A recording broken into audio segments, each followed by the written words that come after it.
What was supposed to be a conflict that lasted just a few days has absolutely spiraled into a global crisis.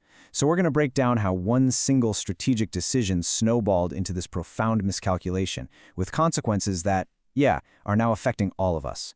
This is its anatomy. And that really gets to the heart of it, doesn't it? Was this initial strike a brilliant preemptive move, a true masterstroke? Or was it one of the biggest strategic blunders we've seen in recent history? You know, the thinking at the start seemed pretty clear. A quick, surgical strike, a decisive blow, assert dominance, and get out. But the reality on the ground? It's been the complete opposite. What was supposed to be a short campaign has just morphed into this bloody, drawn-out war, what analysts are now calling an escalating trap, and one with no clear exit in sight. To really understand how we got here, you have to go all the way back to the beginning, to this illusion of a clean, perfect first strike. Because almost as soon as the fighting started, the official story, it began to change, and that created a ton of confusion right from the start. I mean, just look at how the official story kept evolving. On day one, the mission was to destroy Iran's nuclear program. Simple enough. But just 24 hours later, the goalposts totally moved to regime change. Then, by day 3, it was about degrading their missile capacity. And after that, it shifted again to stopping attacks on their neighbors. The justifications were just constantly in flux. And here's the result of all that, a war with absolutely no breaks. We're on the 4th day, and the fire is still raging. You have US and Israeli forces bombing Tehran, while Iran, far from backing down, is hitting back at targets all across the region. They've made it crystal clear they are prepared for this to last for months, not days. And that brings us to where the war is right now. It's a quagmire. It is no longer about some quick victory. This has become a brutal war of attrition. And it's not just being fought on the battlefield. It's being fought on spreadsheets and in weapons depots. This really comes down to some simple but brutal economics. These advanced interceptor missiles, like the Patriot system, they are incredibly expensive to build and to fire. Iran's ballistic missiles, on the other hand, are pretty cheap and they have a ton of them. It creates this really grim equation. At this rate, who runs out of ammunition first? And this problem is so severe that the US is already pulling interceptors from other critical hotspots like Ukraine and the Indo-Pacific. The projections are just grim. The UAE could run out of interceptors in a week. Qatar, just 4 days. And all the while, Iran is claiming it has enough supplies to keep this up for months. But there's another factor here, and it's arguably even more dangerous. In the middle of all the chaos, Iran's foreign minister admitted that their centralized command and control has fractured. He said military units are now operating independently, out of command. This creates a terrifying strategic vacuum. I mean, think about it. If the US wanted to de-escalate tomorrow, who would they even call? When there's no central body making decisions, a ceasefire becomes almost impossible to negotiate. The war becomes decentralized, it becomes chaotic, and it becomes completely unpredictable. And all this chaos isn't staying contained. It's now choking a vital artery of the global economy, the Strait of Hormuz.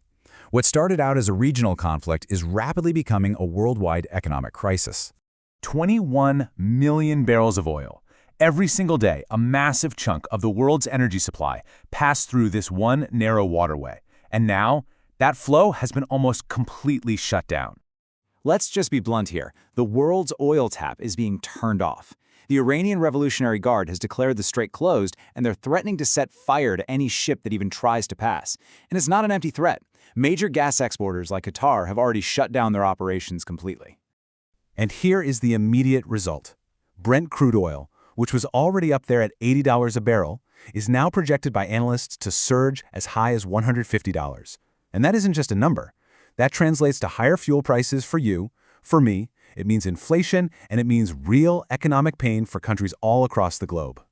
So, why did this happen in the first place? Let's take a look at the geopolitical calculations that actually led to the strike, and then the devastating human price that's now being paid for those decisions.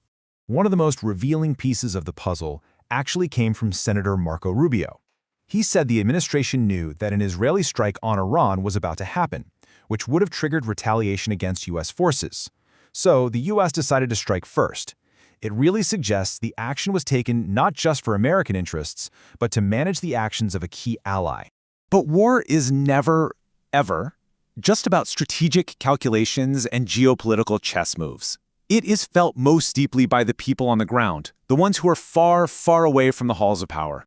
And the cost is already staggering. Over 160 schoolgirls killed in a bombing in Tehran. At least 6 U.S. soldiers have been confirmed dead. And in really stark admission of its own limits, the U.S. government has told its own citizens in the region that they are on their own. They have to find their own way out. Finally, let's talk about how the consequences of this war are no longer just contained to the Middle East. The blowback is now being felt directly here, within the United States, and it's creating some deep political fractures. Public support for the war has completely collapsed. A recent CNN poll shows 60% of Americans disapprove of the attack, and other polls are putting the approval rating as low as 30%. This is rapidly becoming a full-blown presidential crisis. But what's really striking here is that the criticism isn't just coming from political opponents. It's coming from the president's own base, the Make America Great Again, or MAGA movement. You have staunch allies like Representative Marjorie Taylor Greene publicly condemning the war, with one conservative commentator pointing out the irony of a self-proclaimed peacemaker plunging the nation into a new conflict. So at the end of the day, a foreign war that was launched to project strength is now creating these deep fractures right here at home.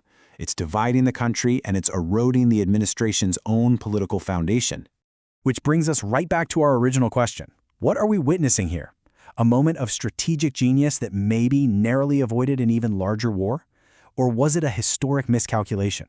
A gamble with these interconnected global systems that leaders barely control, maybe marking the beginning of a long and painful decline? The final judgment of history, well, that's yet to be written.